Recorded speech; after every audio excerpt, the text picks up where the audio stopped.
Mark, most people think high blood pressure is a symptom of aging or genetics. From your perspective, what are the top 5 main causes of high blood pressure, hypertension? Well, I'm going to start by saying, first of all, Ben, aging is something that causes high blood pressure for most people. It's this idea of arteriosclerosis. We hear this hardening of the arteries, which is an age-related factor, but that's normally because the body's not getting the inputs it needs in order to keep the blood vessels where they would be optimally. So age is a factor. However, what I can't stand about that is this idea that rising blood pressure is just what happens, because the answer is no. What happens to a car when you don't change the oil is the engine seizes up, but that doesn't mean that the engine seizing up is normal for a car. It's normal if you don't take care of it and provide the input it needs. So this idea that this is just normal is offensive to me. Honestly, I can't stand that. So yeah, do I believe that aging is a related factor in hypertension? Sure. But other contributing factors that are part of that is I don't eat the right diet as I'm aging. I don't exercise as I'm aging. I have perhaps a genetic predisposition towards hypertension that is greater as I age. So all of these things are factors, age included, but what all age does is it multiplies whatever is happening by time. So all of these things are the factors. All that's happening is if 10 years have gone by or 40 years have gone by, I've just had those inputs times 40 years. Compound over time. Yeah, it's not that age is causing it, but all of these factors are being multiplied by time. That makes sense. Okay, so with the diet part, what are some of the worst foods that raise high blood pressure? Gosh, there's so many schools on this. I don't even want to answer that question because like someone yells about it no matter what you say. I would argue and say that people who are like, oh, don't do fat, so on and so forth. I would argue and say, no, that's not accurate. As a matter of fact, that's not causing the problem. In fact, healthy fats are helping the problem if you're not compounding it with 1,000 other things. But I would say the biggest food, if I can even call it that is causing this problem for people. I want to preface my answer and say, the doctor takes your blood pressure and says, oh, you have hypertension, pre-hypertensive. We need to get you on drugs immediately, right? We know all that story. Go to a low sodium diet. Yeah, that's the common method. Right. It's almost prescriptive that you need to go on low sodium. And I'm like, well, that's interesting because biologically your body can't actually have too much salt because too much salt in the body ends up just getting discharged in your urine, right? Like it's going to go away. The only time that you have a sodium increase in your body measurably is when you've intaken too much sugar.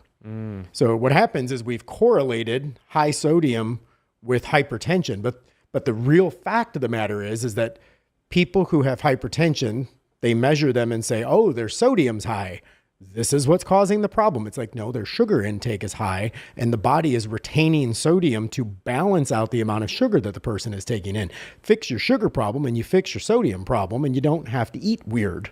But the reality is we've correlated sodium with high blood pressure when in fact high blood pressure is usually I'm not going to say usually, I'm always careful to diagnose here, but high sugar intake will cause you hypertension. Yeah. And people don't make that connection because there's this, I'm going to just call it cultural knowledge that we've all just taken in, right? It's just the things that we've heard so much that we believe they're true without challenge. And I think that's one of them. I agree. He's spot on, Mark, because first of all, don't blame the salt for what sugar did, to your point. When we have high levels of blood sugar because of high carbohydrate, processed foods, we obviously raise blood glucose and that lowers nitric oxide. Also true. It strips it and then it creates vasoconstriction, which for those who don't know, your heart has to pump harder because of the narrowing of the arteries, which causes your blood pressure to go up because your heart is pumping harder. You got a kink in the garden hose. Perfect analogy. And that's not the salt, it's the sugar. It's not the burger, it's the bun. 100%. So don't be afraid of salt. Now, you mentioned there are some people who have certain genetics that are like sodium sensitive. I'm actually one of those people. I'm sodium sensitive. And when I have too much, even though it's not the actual sodium that raises blood pressure, there's a subset of people that have certain genes that it can happen. But that is very rare. For the majority of people, it's not that. It's your nutrition. It's the sugar. It's the processed carbohydrates. It's the bad fats, the inflammatory foods. So don't be afraid of salt. As a matter of fact, you want healthy salt. Correct. You're going to feel great that way. You mentioned exercise and the lack of exercise. You said especially as you age. How is that leading to hypertension? I'm going to say two things to that. And then one is, and I'm glad you said the type of exercise, because not all exercise is created equally. Yeah. And the biggest thing that happens with people who have hypertension is that they immediately want to do things like run. I should probably take up walking or running and so on and so forth. Those are good things. I'm never going to tell somebody not to go walking or not to go running. But there is something to be said for people who are involving themselves in aerobic exercise. And aerobic exercise doesn't necessarily solve the problem. In fact, if you're dealing with high blood pressure, aerobic exercise actually increases heart rate and can actually lead to more stress, right? Like my blood pressure goes through the roof when I'm running. Like that's not surprising. That's actually part of the deal. But you're strengthening your heart, but you're not solving the blood pressure issue. So there are specific types of exercise that are much better for blood pressure, such as like isometrics. In fact, even weight training. But isometric specifically is actually a better form of exercise as opposed to doing cardio. So isometrics, some examples of that would be like farmer's carries, hanging from a pull-up bar, or give me an example of Yeah, so I always use the example, and people don't understand isometric specifically because it is not a talked about form. Like we consider eccentric versus concentric movement, right? So a sit-up, and when I go up on the sit-up, I'm contracting a muscle group. That's concentric movement.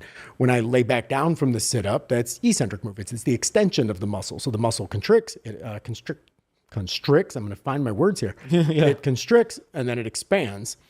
Isometric is literally the opposite of that. It is holding a muscle in an equal measurement, like a plank, for a period of time. It would be the plank to a sit-up.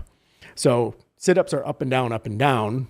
Plank is holding it exactly in the same space for whatever period of time. Now, the ideal time for a plank is actually 2 minutes.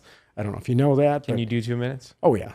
Yeah. And it's like after the 2 minutes, you start getting a declining, diminishing. I didn't know return that. on Yeah, 2 minutes is like the perfect plank. So don't go beyond 2 minutes. You can, but you'll get some diminishing returns. You've already gotten what you were getting out of it. And when you say plank, are we talking about like a full plank with your hands on the ground, or a half plank with your elbows and forearms? Either one. Either one's good. Because the full plank is easier than at least for me. I actually like a forearm plank better. That's easier for you? Yeah.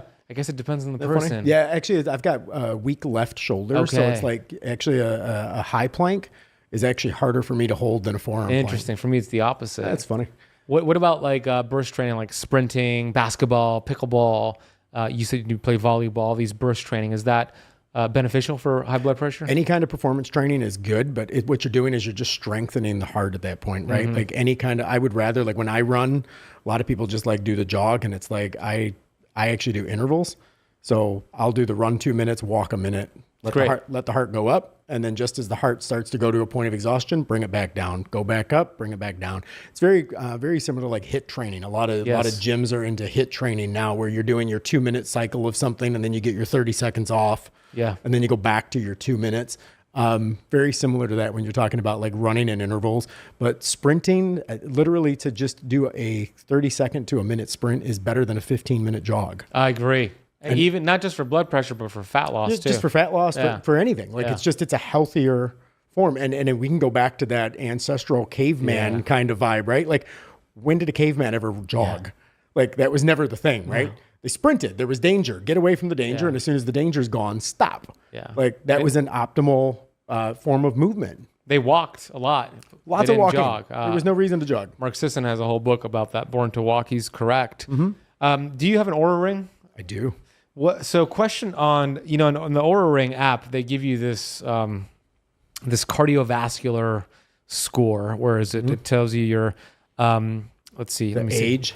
Yeah, your age of your cardiovascular system. And this is not completely accurate, but it's giving you an idea. Here we go. It's called your cardiovascular age is below your, I'm reading what it's saying to me, but it's under heart health, and it gives you your cardio capacity, your cardiovascular age based off of your sleep, your heart rate variability, your resting heart rate. Mine says 14 years younger and cardio capacity high. I'm looking mine up. I'm wondering if you put much value into this. I would love for it to be super valuable because mine's showing 14 years younger, but I'm wondering if this has any validity to it. It's under the first homepage here. When you hit more under the heart rate, yeah, you'll see it there. Yep, mine shows 12 years younger. Okay, that's good. Used to be better. I'm not gonna lie. That's still pretty damn good. I think I've aged a little. If you have an Oura Ring, you could find it on the homepage under your heart rate. Hit the more button. It'll be heart health. Yeah, mine is actually showing bad because my HRV, I've been traveling for like the last 2 weeks. That'll tank the HRV. Yeah, my HRV was like single digits for the last couple of days. Oh my gosh, dude. Yeah. Oh yeah, it was. That only gets like that when I'm super sick for me. Yeah, it was so bad. And my HRV tends to run low anyways, interestingly enough, which again, HRV, for those watching, having a low HRV is not necessarily terrible as long as it's consistently that way as opposed to spiking up and down. Find your baseline. Find your baseline. Make sure it doesn't drop below the baseline. Yeah. Measure against your baseline. Don't measure against everybody else's baseline. Correct. But yeah, I dropped into single digits. So I'm sure that's why it's yelling at me right now. Still pretty good at 12 years younger. Totally. So we have nutrition as a big part here. Don't be afraid of salt. High quality salt is great. It's the sugar, it's the glucose spikes, the insulin. Healthy fats are good for you. Exercise is important, but the right type of exercise, burst training, anaerobic, isometric holds. What else is contributing to high blood pressure? Yeah, I'm actually going to put in there nutritional depletion. And I know we talked about food intake, but I think there's also a conversation about what we don't take in. Yeah. And that is, I link that to supplementation, to be honest with you. And that is, what are we doing to supplement? And I just was teaching a class on this recently. And the conversation was in terms of supplementation. Not all supplements are created equal, first of all. But supplementation has lost for a lot of people. It's overwhelming. Like it's literally just so overwhelming that people don't even know what they should be taking, much less why they're taking what they're taking. And they want to do the right thing. And it's like, well, isn't there just a multivitamin I can take? It's like, yeah, but that doesn't solve the problem.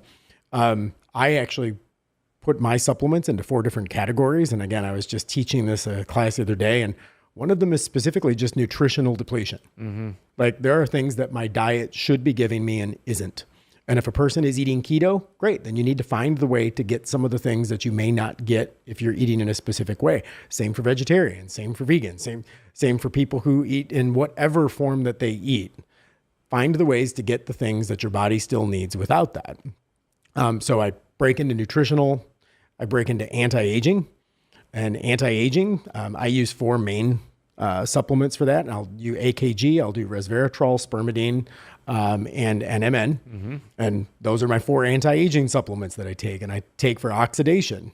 So I'll take antioxidants such as astaxanthin, C60, things that are specifically geared towards antioxidation. And then I've got another category that is actually what I call optimization.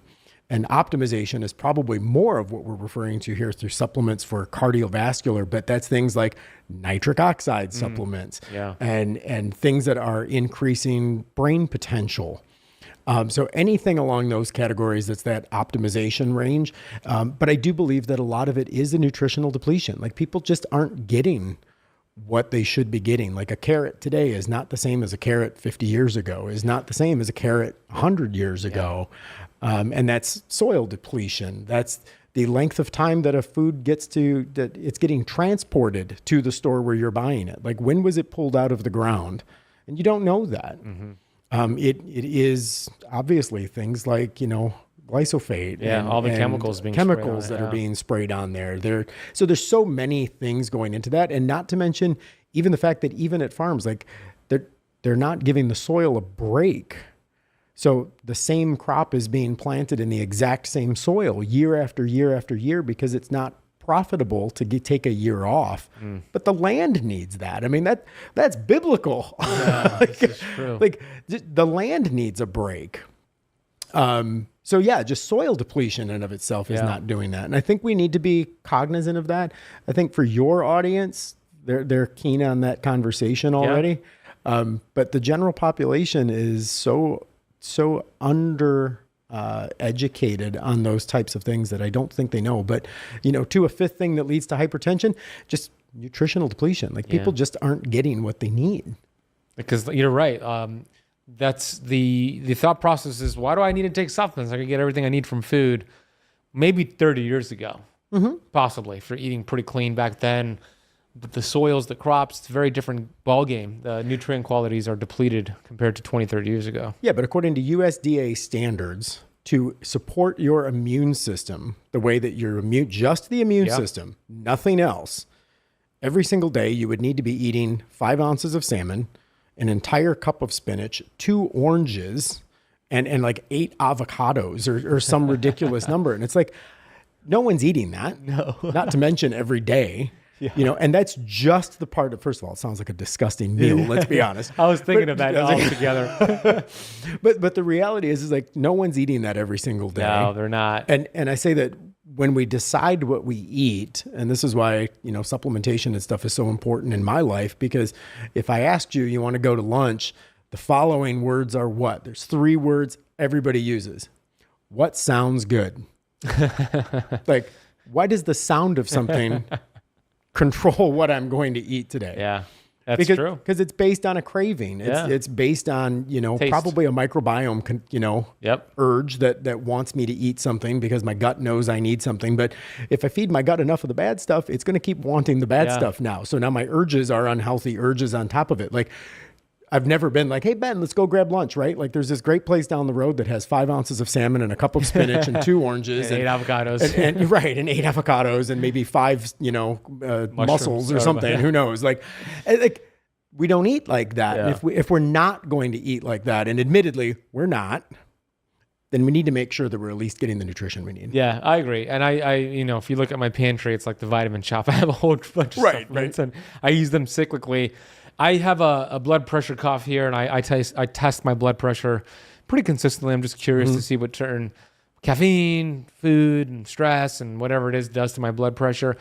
And supplements have helped lower it, like vitamin E, magnesium, potassium. But when I started using the Zona, I started to see a huge difference over time. And we'll get to this incredible technology to help lower blood pressure as a great alternative to medication and even taking a whole bunch of supplements. But before we get there, there's one more thing I wanted to add to the conversation on what leads or increases hypertension. Yeah. Antiseptic mouthwash. Kills nitric oxide. Share more about that. What is that doing to blood pressure? Absolutely. There's so many things that we use. And nitric oxide is your body's most powerful vasodilator, as I think you'd already alluded to a minute ago.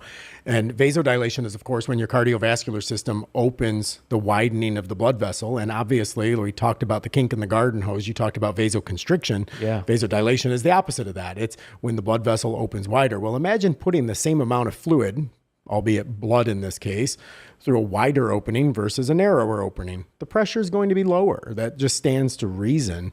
Nitric oxide is your body's best vasodilator. In fact, a lot of people, and I'm going to go one step further from that and say specifically for women, estrogen is an incredible vasodilator, which is why postmenopausal women typically end up, let me give you some stats here. Prior to the menopausal age, whatever that is for each woman respectively, because there's a window, but it varies. 55 on average or so. Yeah, somewhere in that range, but perimenopause starts sooner. Yep. So men are 3 to 1 more likely to have a cardiovascular event than a premenopausal woman. Because of the estrogen? Well, just in general. Okay. Post-menopause, women actually have a 60% more likelihood of having a cardiovascular event than men. Wow. And that's because of the loss of estrogen, you're saying? It's the loss of estrogen nitric oxide? actually depletes. Estrogen is a vasodilator. Creates more vasoconstriction. Correct. So estrogen actually, estrogen isn't, it's a vasodilator. Yeah, so it's not that it's creating constriction. Got it. It's just not allowing for dilation. And it becomes a big topic. And I had this conversation recently in a TV documentary, and we were talking about how the fact that we think of heart attacks and cardiovascular events. I always grew up that it was a problem that men needed to watch out for. Me too. And that was just my upbringing. And I'm 50 years old. And it's like, but my upbringing has always been, that's a male problem. Men need to watch out for this. And it's like, well, wait a minute here. Like if you actually look at the statistics, cardiovascular events typically happen to people that are older anyways. And the older the person is, the more likely it is that a woman's having this heart attack, but we've deemed it a men's problem. Like, no, this is very much a woman's problem. And it's all about this dilation problem. And again, you're talking about nitric oxide specifically, which is true. Antiseptic mouthwash will actually kill nitric oxide, which is very often produced in the mouth. Nasal breathing is a big part of increasing nitric oxide production. Nitric oxide supplements, talking about, diet, eating foods that are rich in nitric oxide. You see a lot about beets and these types of things. They're rich in vitamins and I will say building blocks that create nitric oxide, things like, L-citrulline or L-arginine. These types of rich products are going to create that system in the body so that nitric oxide does get created. The other thing, you mentioned stress, so we have to talk on that for a moment. Yeah. Stress and environmental issues are another big thing for people with hypertension, because the more a person stresses, the more the person lives in a sympathetic nervous system. And sympathetic nervous system is going to constantly create a high blood pressure situation because it's going to increase heart rate constantly. It's going to put your body in survival mode, and any of the functioning areas of the body that are not deemed necessary for immediate survival, they go on pause. And when that happens, we end up in that state, and being able to bring your body back to a parasympathetic or a rest and digest state actually leads to lower blood pressure, right? Yeah. So stress related to things obviously happens, and different people have different stresses that cause that. I laugh because, go back to our Oura Ring. My Oura Ring doesn't think I'm stressed ever. Wow. Which cracks me up. So I'm almost convinced that my Oura Ring just thinks stress is the baseline. Probably, bro. Like if my ring doesn't think I'm stressed, like there's something totally wrong. That's just the baseline for exactly. Mark. That's just normal for Mark. Travel, right? running a business. True, it's something else. You're right. Stress is a big issue. HRV is a good gauge for that, to see if you're adapting to the stress. How well are you doing with balancing your nervous system, parasympathetic, sympathetic? And the mouthwash thing is important because a lot of people use it. 100 million people or so use antiseptic mouthwash, and about 100 million people have high blood pressure. Coincidence? I don't know. So studies are showing just 7 days of using mouthwash raises blood pressure. But when you stop taking it, within just a matter of days or weeks, your blood pressure starts to get normalized because it is destroying the bacteria in your mouth that convert food that you mentioned into nitric oxide. That's a problem. So step number one, no antiseptic mouthwash. Get rid of it. Get rid of the fluoride. Eat the salt. Avoid the sugar. Exercise is also great for nitric oxide, as well as all the other things you said. What about sauna and nitric oxide and high blood pressure? Sauna is actually good for blood pressure, albeit a lot of physicians will tell you to stay out of a sauna because it'll raise blood pressure. Now, like any form of exercise, it is going to increase blood pressure for about 15, 20 minutes. So once you get out of the sauna, your blood pressure will be elevated, but it does go down. But what ends up happening when you're in a sauna is you do end up conditioning your cardiovascular system. It's very detoxifying while you're in a sauna. So yeah, you're correct. Sauna will actually lead to a reduced hypertension. Yeah, I love over time. Over time. I love it. It's a hormetic stress. All right, let's talk about Zona. This is a really cool technology. If you're watching on YouTube, I'm holding it up here. It's a handheld isometric device that I want you to explain it, but it's designed to lower blood pressure and kind of looks like one of those what was it called that you said? It's actually a joystick is the real word for it. It sounds very gamish. It is a joystick. Look at it here. Explain how this works. It's called the Zona Plus. So Zona, you mentioned that it looks like a joystick and you're kind of treating it like a fighter pilot here, which is exactly where it came from. The design actually came from a U.S. Air Force study, and it was kind of a serendipitous finding. As we call it, the accidental discovery, because it was from research done in the Air Force that the data came from that actually triggered the work that went into understanding how isometrics work and the way it works. Now, I will never say that it lowers blood pressure because I obey FDA guidelines. Yeah, he didn't say it. I didn't say it. I so saw I'm it be lower. Very clear there. I saw it lower my blood pressure. There How you about go. that? It's testimonial, folks. I did not endorse that. But share the story of how it was discovered. So the researcher, his name was Dr. Ron Wiley. He actually was hired by the U.S. Air Force to talk about how pilots go into G-force blackout. So for anybody who's seen the Top Gun movie, where he goes up on that steep rise and then passes out, and then Tom Cruise has to find a bunch of ways to get him back. And the That's normal for a fighter pilot. And back in the 80s, the U.S. Air Force was trying to study that and find out how can they stop that from happening. Well, Ron Wiley got involved to measure this. So, of course, we're talking military guys that are in peak condition anyways. All of their physical measurements and health histories are taken at the beginning of the study. They're monitored throughout their time. And then at the end, when they're wrapping up all their research, one of the things that he just happened to notice was that every single one of their blood pressure actually decreased over the course of the study. And he's like, well, that's got to be related to something more than random. Like, why are these pilots who are flying every day? Because they were flying every day now versus before that, they wouldn't fly every day. Like, pilots don't fly every single day of the week. So the increased amount, and he's like, well, that's weird. What's going on here? So over time, something was happening, and he was trying to figure out what was going on. So he took all this data. The U.S. Air Force study was over. He took the data and was like, I'm going to spend my time researching this. And he got a grant. And he started working on it. And ultimately, his conclusion was that the grip that the pilots had on the joystick, which actually flies the plane, right? That's how they're steering. That's how they're accelerating, all of that taking place. Correct.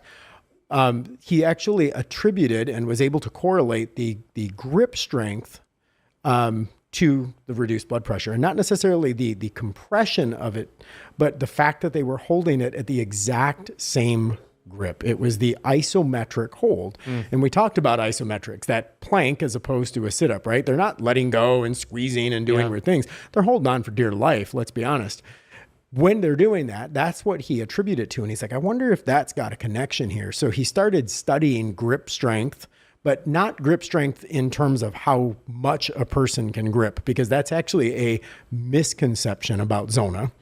People are like, oh, it's like one of those grip things. Yeah, that's what I thought at first too. I know a lot of people do. And they're like, oh, this measures it. Oh, I know the connection because grip strength and longevity. I'm like, nope. And they're like, oh, it's like a stress ball. Nope. No. Oh, it's like, no, it's not. And normally I start conversations with like, let's get rid of everything you think it is, because it's none of those things. It's something completely different than what your intuition says.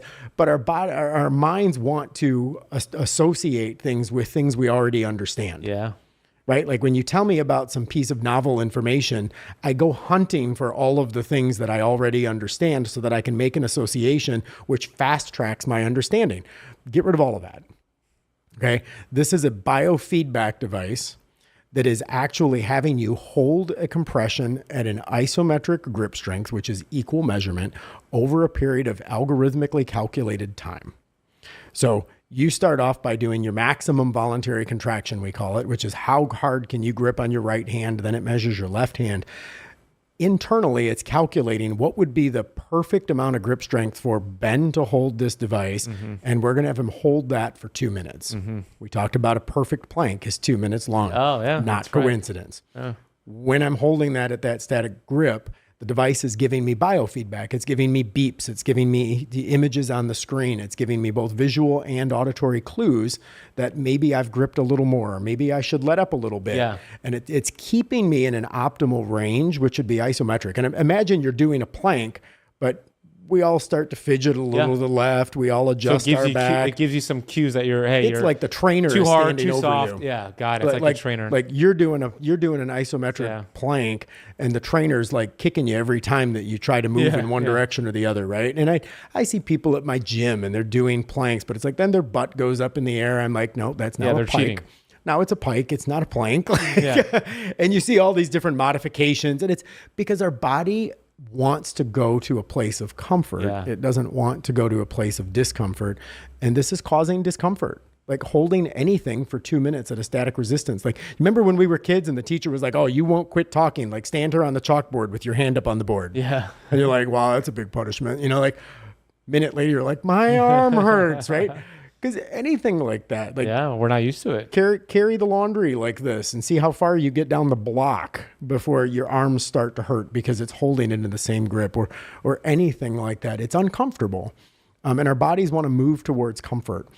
The biofeedback in this is keeping you in the exact same discomfort. It's not painful, but it's uncomfortable. It's weird, and it focuses like it. We call it an active meditation, right? Like it puts your mind in a point of singularity because you have to pay attention to it, but not because you're not doing anything. You're actually doing something, but the something is holding still. And each session, What's the average duration of each session? I know you're doing both hands. Is it just 5 minutes or so? Or? So it's 2 minutes on the right, then 2 minutes on the left, and then repeat. But there's a minute break between the two of them. And so around 10 minutes or so. About 11. 11.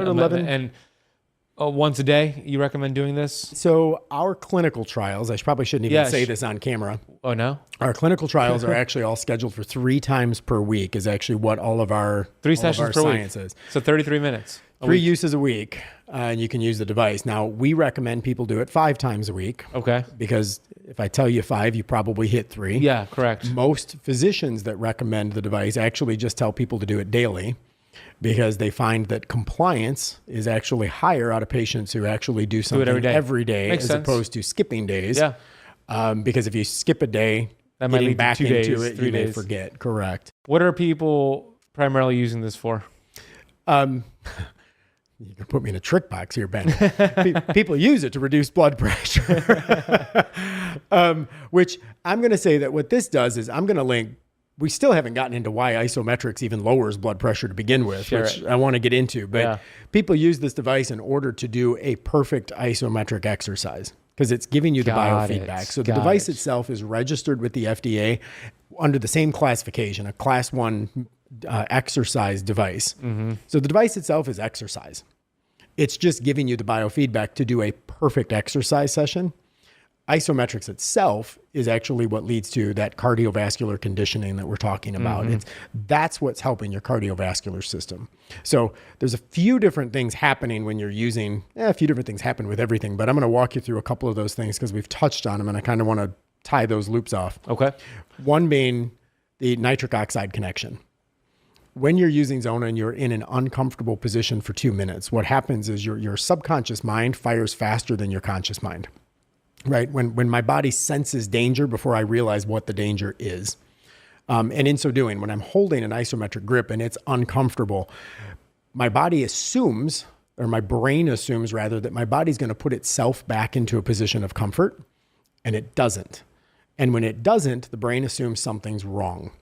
When the brain thinks something is wrong, it immediately flips into a sympathetic nervous system, believing that it needs to do something because survival is at stake here. Yeah. Right? So your lizard brain pops into this survival mode. We go into sympathetic nervous system. Moving into sympathetic nervous system immediately triggers nitric oxide production because the brain knows that the blood needs to flow throughout the body freely in order to survive. There's a problem in this muscle group right now. I need to feed blood to it the best way I know how, and that's going to be through vasodilation. Let's kick up the nitric oxide production. Nitric oxide systemically flushes through the body. Now, when the 2-minute session is over on my right arm, the reason we take a 1-minute break is because it actually downregulates our nervous system back to parasympathetic because the danger went away. Right? We'll go back to that caveman. The lion showed up. I sprinted for 2 minutes. Lion's out of sight now. Calm back down. Right? I go back to my parasympathetic. I do my left arm. I go back to my sympathetic.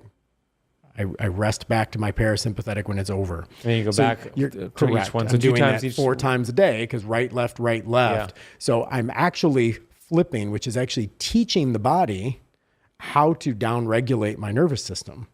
So I'm actually going sympathetic, parasympathetic, which net effect for those of your audience who are real savvy on this stuff actually increases vagal tone because I'm actually training the vagus nerve to be able to downregulate by itself without any other kind of stimulus, which is a whole different conversation that I'll leave for another day. Yeah, and that should increase HRV as well. That's correct. Because you're actually getting your body to be able to downregulate faster than it normally would because it's doing it more often. It's kind of like a sprint with a walk. Interesting. So even if you don't have high blood pressure and you're watching and listening, but you want to increase the heart rate variability, this could potentially be a tool for that. I would 100% support that decision. Because I'm actually going to experiment with that because I've used this not consistently. Now I'm going to use it consistently. I'm going to test my HRV because that makes a lot of sense to me. Yeah. Sympathetic, parasympathetic, back and forth. That's how you get that balance and increase the HRV. Correct. Because HRV usually, it's why they tell you, make sure you're not exposed to blue light. Make sure you're not eating close to going to bed. Make sure that you're out of sight of noise. Make sure they're in dark. All of those things trigger sympathetic nervous system. Yeah. Like all you're doing is keeping all of these stimuli away from you which keeps your parasympathetic. So before you fall asleep, your body's in recovery mode because it's spent, 2 to 3 hours optimally without any kind of stimulus like that. Yeah. This is actually helping your body. I would arguably say that it's actually bringing your body to that position of parasympathetic faster than normal. So is it better to do this at night, or is it a better time during the day? Most people do it during the morning. Okay. Because, doesn't matter. Because it's not the use of the device. I will say the immediate use of the device that's doing that. It's the long-term over time compounding. That makes sense. So that parasympathetic sympathetic response is a thing. And it also leads to nitric oxide production, which means that nitric oxide flooding the body is going to lead to vasodilation, which leads to lower pressure. Now, what I will say is that most nitric oxide production is completely metabolized in the body within about 6 hours of that release anyways. So doing this, you'd have to do it every 6 hours. Like even if you take a nitric oxide supplement. In 6 hours, most of it's metabolized. It depends on the supplement and what's the triggering agent in the supplement. But usually you're looking at about 6 hours before that's actually longer than I would have thought. Most will say 4. Okay. I'll say 6 because there are some that'll go longer. But yes, the nitric oxide gets metabolized. It doesn't have a long half-life. So usually what you're getting out of that is that it gets a spike and then a decline. But nevertheless, that's a very short-term solution. That's not a long-term solution to nitric oxide production, right? It's going to happen, but it's going to spurt. Mm-hmm. That's not going to control blood pressure because blood pressure is a very different underlying problem, which what I want to get into. So we've talked about the sympathetic, parasympathetic. We've talked about the nitric oxide release that takes place. All good things about using the device, but not even what it's made for. So kind of interesting, but those aren't even the reasons. Those just happen to be byproducts of also doing isometrics. The real benefit of isometric exercise. We talk about age as being a possible cause to hypertension being a symptom. Now, we've heard of arteriosclerosis. That's the hardening of the arteries, right? Imagine that the artery itself is lined with what we call an endothelium. The endothelium in the cardiovascular system is kind of like a sponge, right? So think of it as a spongy material. And over time, if not fed properly, that sponge begins to dry. So imagine what a dry sponge is like. Now take a dry sponge and try to wash out the inside of a glass, right? Like you can't even get it in the glass. Not going to work. Much less being able to do anything with it because it's lost its flexibility. That's arteriosclerosis. That's a good explanation. That's what's happened. You've got a dried sponge, but not just anything rehydrates that sponge. There's a very specific outcome that actually rehydrates that endothelium. But I want to point out the endothelium itself is like the body's natural thermostat for hypertension. So functional medicine is reminding your body of what it already knew, right? Like we're going to do things that make our body remember what it once knew how to do. At 18 years old, nobody was on antihypertensives, maybe the occasional person, so whatever. But by and large, hypertension is not a childhood problem. And the reason for it is because everything's new. Right? Nothing's not new anymore. And your body's able to do a lot of things because it was born to survive. And the body's made to survive, right? Your body will do everything to stay alive. Yeah. And it naturally heals and it naturally regulates. And there's thousands of things going on in my body right now, but the only thing my mind is doing is talking to Ben Azadi, right? But my body knows what to do on its own without me going, okay, now breathe. Now take another breath. Now take another breath, right? Like all these things are happening on a very subconscious basis. Well, over time, what ends up happening with that endothelium is it is the body's natural thermostat. Now, think of a thermostat, for those who are not familiar with HVAC analogies. It's kind of the thing that tells the furnace to turn on. So the furnace may be working perfectly fine, and it's cold in the house, but if the thermostat doesn't work, the furnace doesn't know to turn on. Mm-hmm. And the endothelium functions that way for the body. When blood pressure gets high, it's the endothelium that tells the body to dilate the blood vessels to allow more flow. When the endothelium doesn't function, the blood vessels just stay constricted. So the blood pressure is going up, and it's literally because the body doesn't know it's going up. Oh. Like the sensor is broken. So the way that we can fix the body's ability to manage its own blood pressure is by fixing the sensor. Right? We're going into root cause issues. Like I hate the fact that blood pressure is treated like a disease, or hypertension, I suppose, is the disease, because it's a symptom of something else going on. And we're too busy fixing the symptom that we're not getting into the root. The root is you've got a hardened endothelium because it hasn't been treated the way that it should have been treated. We need to provide the stimulus for the body to react. Connecting that with isometrics. How does isometrics actually restore health to the endothelium? Like I'm putting in chapter headings for myself here. Moving on, chapter 2. The chapter heading here is going to be how do we restore that flexibility to the endothelium? That's what everybody wants to know. This is where the biohack comes in, right? Yeah. This is the combo shot to the corner pocket. We've talked about how this is going to have you hold a static resistance in a muscle group, right? I'm holding it for 2 minutes, isometric, it's uncomfortable, sympathetic response, nitric oxide is coming out, everything is happening right now. My arm is still uncomfortable. And when the arm is uncomfortable, do a plank for a period of time, do a wall sit for a period of time, cross your legs for a period of time. What ends up happening? I've switched, which leg was crossed here multiple times while we've been sitting here talking. Why? Me too. Because of blood flow restriction. Yeah. The body's automatically reacting to that blood flow restriction, and it's forcing me into a state of comfort. If I continued to stay with my leg crossed, even when it was uncomfortable, my brain starts to think something's wrong. Now, blood flow restriction, we talk about, your leg falls asleep, so on and so forth. But if I'm holding something at a muscle contraction, because crossing my legs doesn't cause a muscular problem. If I were to do something that causes that muscle contraction over time, the muscle starts to give up. And when the muscle starts to give up, it spasms. Think of it. Runners, what do? They load up on electrolytes. Yeah. Because what stops a muscle spasm? Salt. In every cell in the human body, 2 things must remain at an absolute balance at all times. Sodium, the other one? Potassium. Yeah. Sodium and potassium must always be at a balance. So if I force sodium out of a cell to save the muscle from cramping, I'm also forcing potassium out of the exact same cell.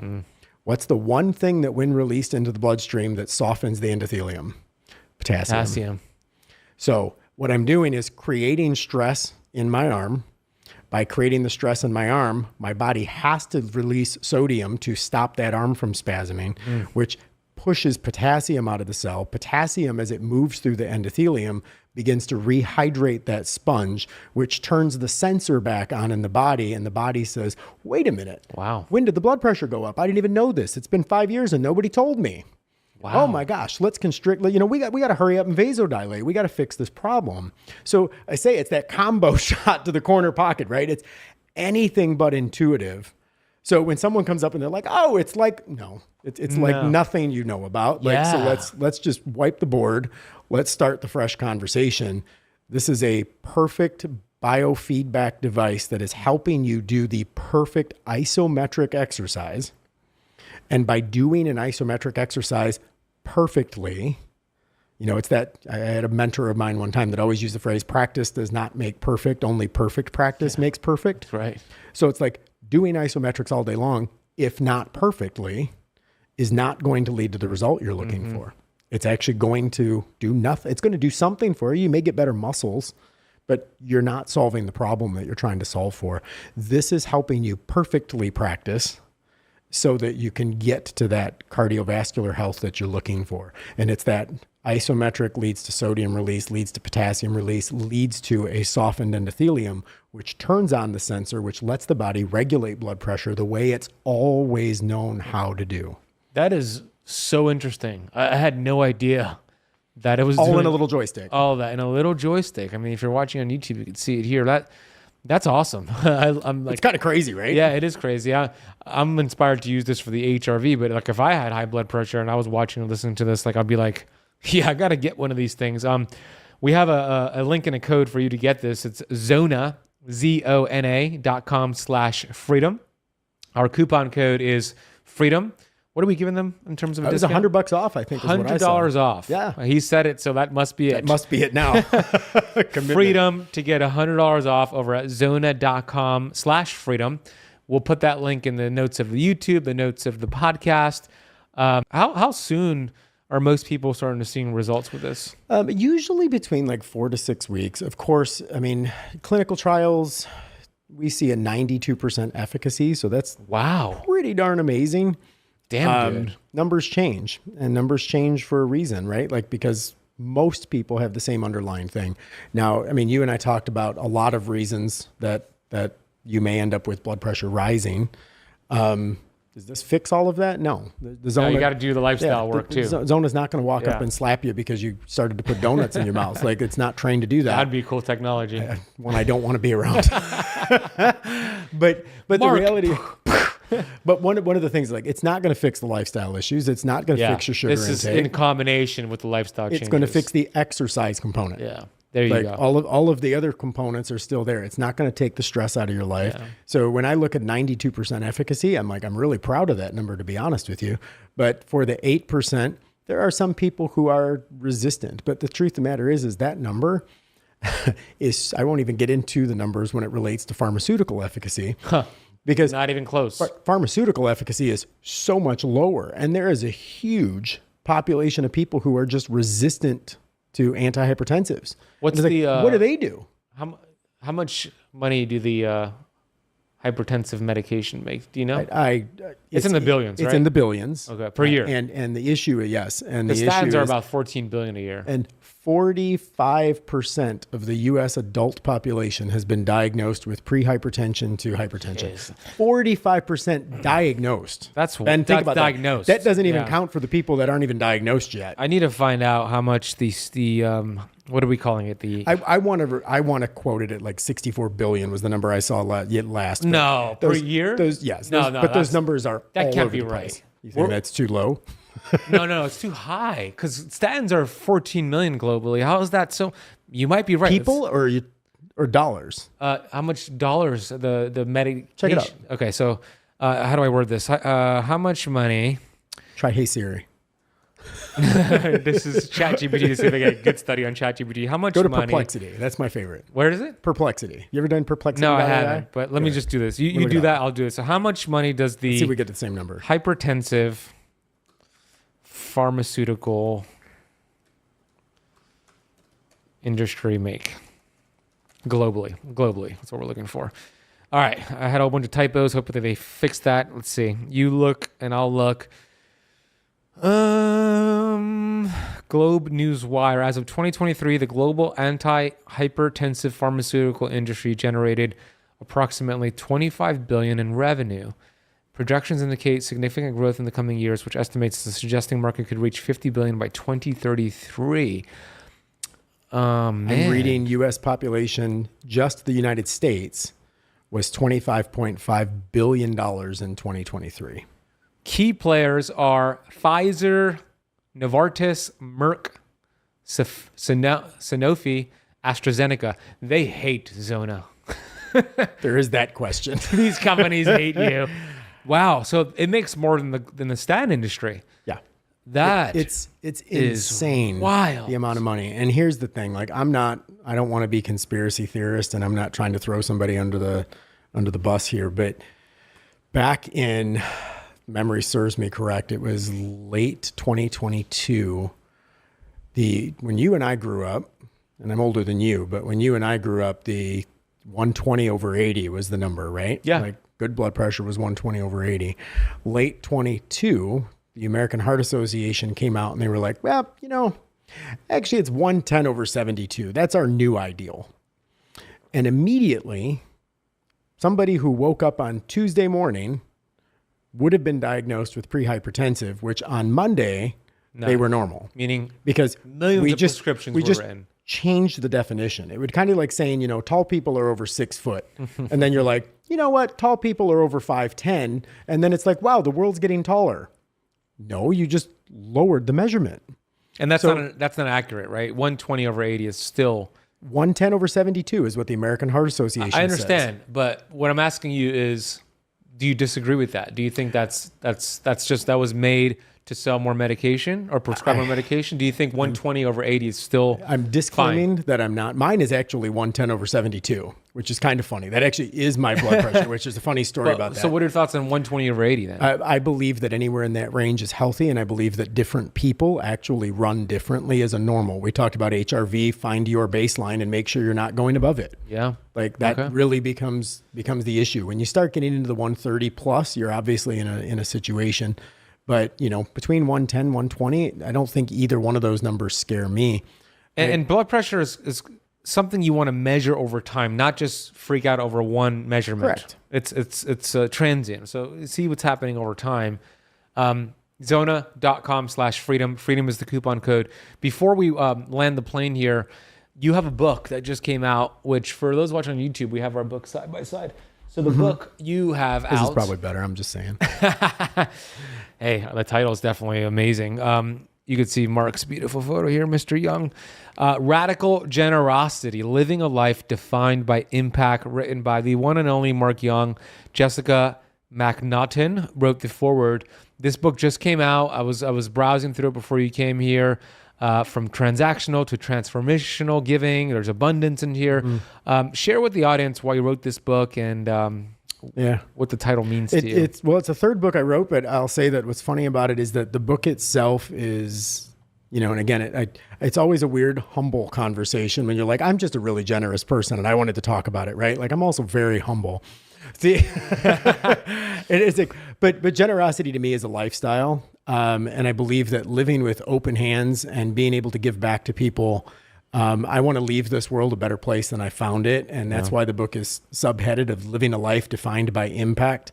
And that is, we all want to live a good life and we want to live a good life for ourselves and our children. But do we think about the ways that we can leave the world a better place? And there's a line in one of the chapters in that book, and I think it's chapter 17 or 18, but it's talking about leaving a legacy. And there's a line that was written in there, and sometimes your own words haunt you more than the ones that other people say. And the line was, "What will be my story when I'm no longer the one telling it?" Mm-hmm.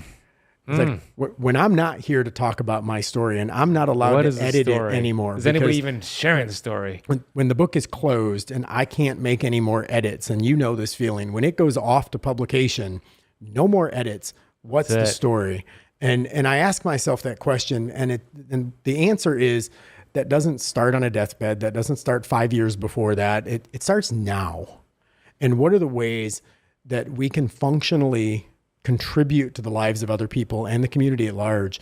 And it's not about money, Ben. It's like, that's my biggest thing. Like we talk about generosity and people are like, oh, how much is this going to cost? Right. Feed my children, save the zoo, save the whales, sure. Some of that stuff requires money and I'm not taking money out of that equation, but the reality is, and I want to link this to our previous conversation for a second as well. And that is, I talk about how not just money, but how do we give our time?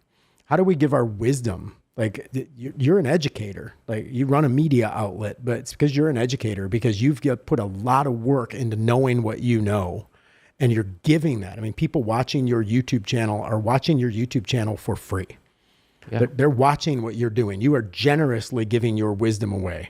How do we show up with presence? How do we put the cell phone down and just acknowledge people and let people feel seen? And sometimes that's all they want. And then I lastly go into how are we generous with ourselves? Like, am I just giving, and then just wearing myself into exhaustion? And then I'm not even showing up as a good version of me. And I think that's a big thing as well. Like all of those things matter. And all of them provide an impact in a person's life differently. I want you to specifically pay attention to chapter 2 in this book. And that's because I specifically go through the physiological impacts of generosity and how even just thinking about being a generous person downregulates the nervous system. It actually moves us into a parasympathetic response through oxytocin release in the brain. Like literally just thinking about giving something away, much less actually giving. That's all. It has amazing. A physiological chemical reaction in the brain that, by the way, is linked to reduced blood pressure. People who just live generous lives tend to have lower blood pressure. Yeah, I believe it. But because they're people who live in a parasympathetic state. Yeah. They're people who don't live in these upregulated worlds. They're people who are getting chemical impulses in the brain. They're getting those oxytocin hits every time they engage in that type of activity. And I tell you, like, it's the same as a hug. Yeah. Like oxytocin is the love drug, right? That's right. Like you have a bad day and have someone walk up and give you a hug. Why does the bad day just feel better now? Yeah. Because of an oxytocin hit. So if there's other ways of getting an oxytocin hit, rely on it. So I love love this book. I love so much about it, to be honest with you. Obviously I wrote it, but aside from that, I will say, because I've not even made a point of selling many. Like I mean, sure, they're selling, don't get me wrong, but I'm just giving them away. Like, take it. Like, this is generosity. Like, pay it forward. It's like, radical like do generosity. something for somebody else. Find a way to live that people talk about you when you're gone. I love it, Mark. I love it. Chapter 2, I'm going to read that, but it starts off by saying a quote by Steve Maraboli: "A kind gesture can reach a wound that only compassion can heal." That's fantastic. The book's available. Where is the best place to get it? Amazon? Go to themarkyoung.com. Themarkyoung.com. You can see the book, everything else that I'm involved in, but also available on Amazon, available on Audible, Apple Books. Did you narrate it? Anywhere that I did narrate it. How fun is that? That is the worst pain in the experience butt. ever. And I tell people to listen to it on 1.4, so it actually sounds like the way I really talk. It is tough, I'm an Audible kind of guy, but Same. I respect authors that narrate the book. It's really tough. I did it for this book, It's vulnerable. Metabolic Freedom. Yeah. I mean, the mic was picking up my stomach grumbling, my chain moving, and I would slip up on the easiest words. Oh, yeah. And I would nail the most toughest words. So 100%. Respect, bro. I love that. There's a story about a study that was done in a small village in France. Okay, and you don't need me to speak with a French accent to begin with. And it's like, I'm reading along, and I get to that, and I was like, okay, somebody look this up and let Google pronounce it so I don't make a fool of myself right now. Like, we had to stop the production so I knew how to pronounce it. Yeah, there were so many words. Terrible. I don't know how to pronounce this word. I could write it. I could read it. Exactly. But I don't know how to say it. Sound it out, Ben. Sound it out. Exactly. So I had this sound engineer Google it for me and play it like through the mic for me. I'm like, oh, okay, that's how you say it. And then I would forget. And then we have to repeat it. Anyways, go get the book, Radical Generosity by Mark Young. The last thing I want to ask you as we finish up the conversation, speaking of like parasympathetic and generosity and oxytocin, gratitude, and what I call vitamin G and all the healing benefits of gratitude. Chapter 10 of Metabolic Freedom goes into the science of gratitude. I always like to ask my guests at the end of the conversation, what are they grateful for? What do you have vitamin G for today, Mark? Oh, that's good. Honestly, Ben, I have vitamin G right now because I just enjoy intelligent conversation. So thank you for that. I do too. But aside from that, we're recording this and it's not going to be released for a while, but we're recording it on Holy Week actually. And I'm flying back to Detroit and spending Easter with my family. And I'll be able to go to the church that I attended up north back when I lived. I didn't live here in South Florida, but lived up in Detroit. And wow. So I'm a transplant down here to South Florida, like I think we all are. Not me. I'm the rarity. Yeah, you are. But 12 years later, I'm a Floridian now. But yes. It's going to be fun to go home and see family I haven't seen in a long time and just be able to take the weekend and be grateful for the people that, even though miles separate us, they're the closest people. My best friend still lives up there, and I just get to go spend time with the people that feed into my soul. And it's bookending two really, we had a conference last weekend that was a nonstop go, and we got a conference next weekend that'll be a nonstop go. And, originally when my dad said, "Are you coming home for Easter?" I'm like, "No, like I'm staying home. I'm going to bed. Like, I don't want him." And finally I bought a ticket. But I'm like, yeah, you know what? That's what I'm looking forward to, buddy, is just I'm grateful for the people who, despite my distance or my busyness or my fast-paced life, and to many of them, my life's not even recognizable because they can't understand what I even do on a regular basis. But man, do they fill me up.